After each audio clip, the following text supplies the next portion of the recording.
Ang sarap-sarap na po ng buhay ko.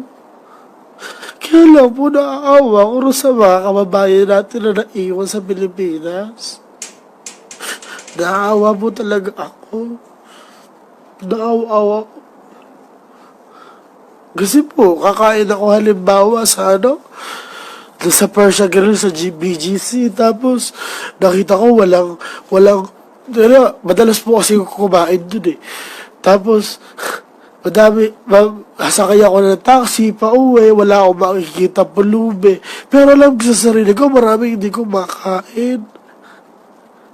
Kaya lang po, nakikita ko po sa pagpipilian natin ngayon.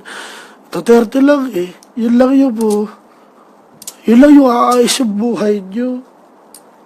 Wala na po ako maisip. Napapagod na po ako mag-isip. Kasi po, ang problema, wala na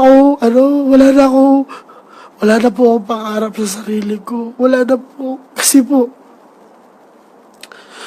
po ako, mga kaibigan, ako po, drop out ako ng college. So, cum laude dapat ako sa math, sa UP Diliman.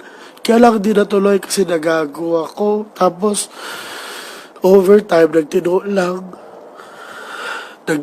ako.